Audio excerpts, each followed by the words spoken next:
Bonjour, je te retrouve avec un certain bonheur afin de partager avec toi la parole qui sauve. Je lirai dans le livre de Genèse chapitre 2, le verset 16 et 17. Mais juste avant, prions. Notre Seigneur et notre Dieu, nous sommes heureux de revenir vers toi en ce matin, car jusqu'à ce moment précis, tu as été avec nous. Merci de continuer de nous diriger dans toute la vérité et que jour après jour, nous puissions te demeurer fidèles.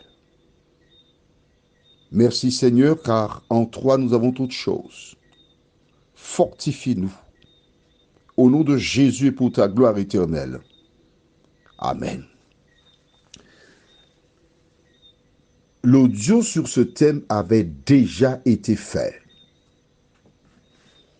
Et pour une raison inconnue, la fin a été tronquée. J'ai reçu de 6 personnes, Marco, Clairette, Pascal, Myriam, etc.,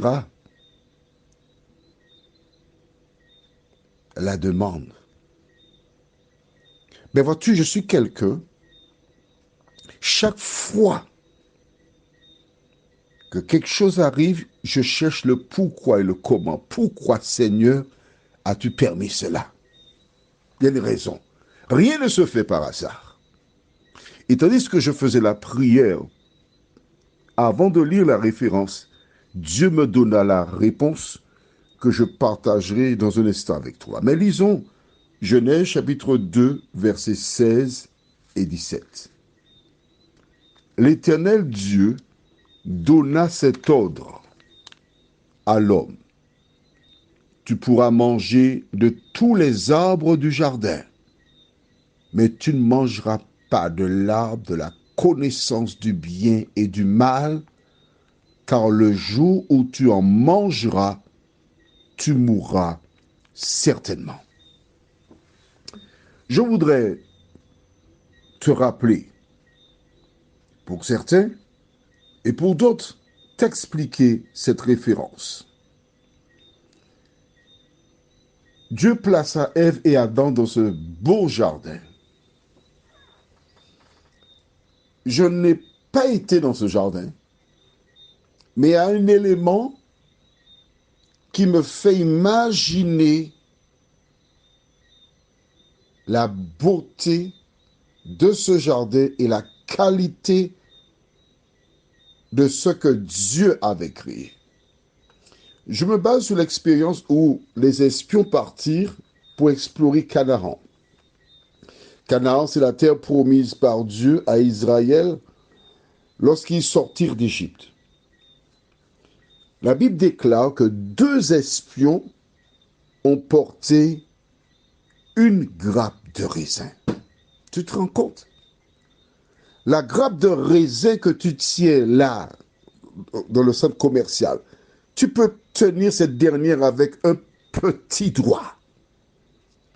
Mais là, la grappe de raisin, il fallait de 2 hommes pour porter cette dernière.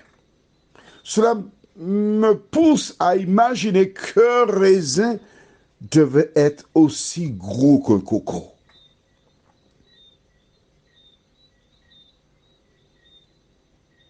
Tous les fruits du monde, attention, tous les fruits exquis, parce qu'il n'y avait pas de péché. Tout ce qu'il y a de meilleur pour la santé de l'homme, parce que c'est l'alimentation que Dieu donna à l'homme. Tu mangeras que cela.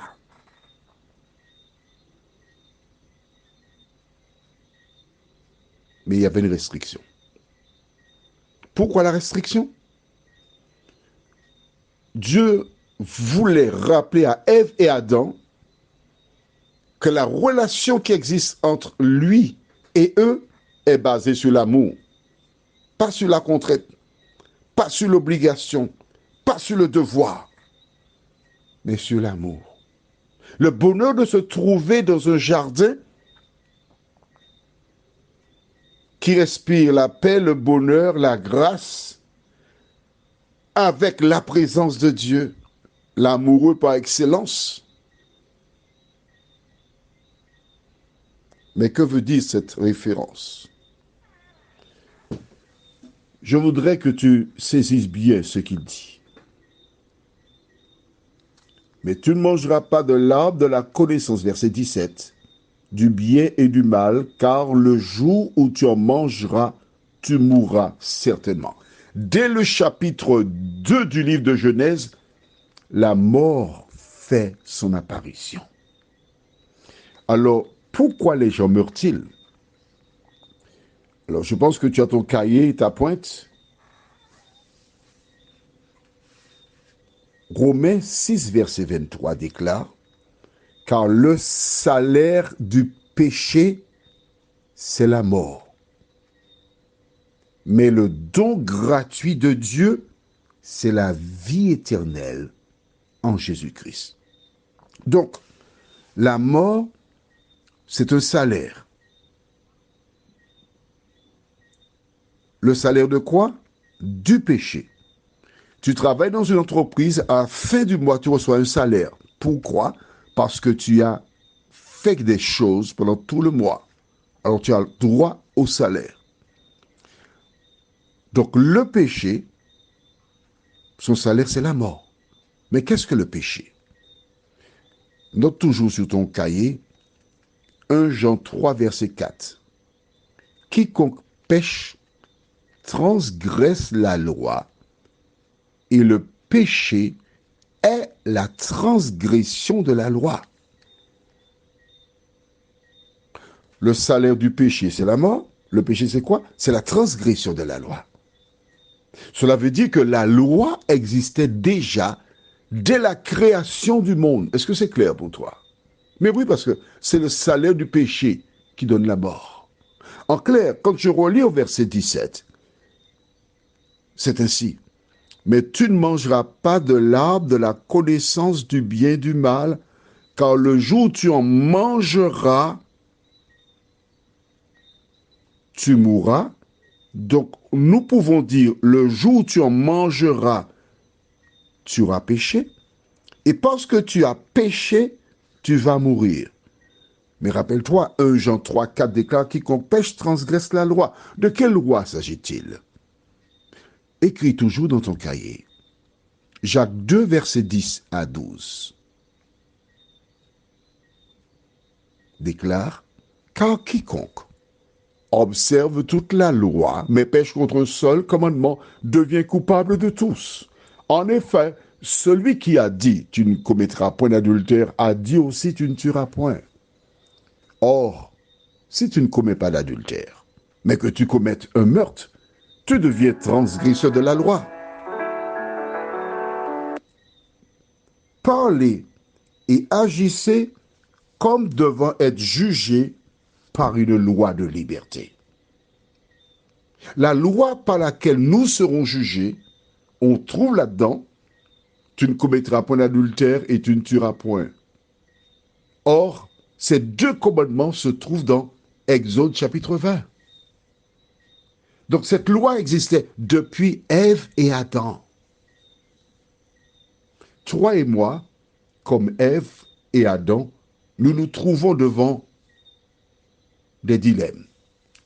Exemple, Dieu dit, n'aimez point le monde ni les choses qui sont dans le monde. Si quelqu'un aime le monde, l'amour du Père n'est point en lui. J'ai reçu hier quelque chose que je t'enverrai, où des personnes allaient s'amuser, et c'est pour la deuxième fois dans ce lieu que des gens débarquent et il y a de la violence. Si ces personnes avaient la crainte de Dieu et recherchaient la présence de l'Éternel, elles ne seraient pas blessées. Mais je vais plus loin. Toi qui écoutes les audios depuis quelque temps, qui voit, qui entend la vérité.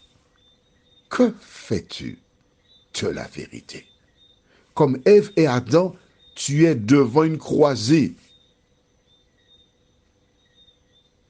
Mais oui, tu es devant une croisée. Que faire? Tu choisis Jésus ou choisis-tu, comme Ève et Adam, le monde? Prions. Notre Seigneur et notre Dieu, merci pour la parole. Merci pour le bonheur de te connaître. Merci pour la vie éternelle. Merci de nous rappeler que nous faisons des choix chaque jour et que ces derniers doivent être pour la gloire de Dieu. Que le Saint-Esprit continue de nous éclairer dans toute la vérité et que nous puissions marcher avec toi, nous t'en prions, au nom de Jésus et pour ta gloire éternelle. Amen. Juste avant de mettre un terme et de te souhaiter une bonne journée, tu as probablement entendu le son de téléphone. C'est Jean-Paul qui m'appelait et la main à couper, c'était pour cette même remarque. Dieu entend et il exauce toujours les prières. Je te souhaite une bonne journée sur le regard de Dieu. Prends soin de toi.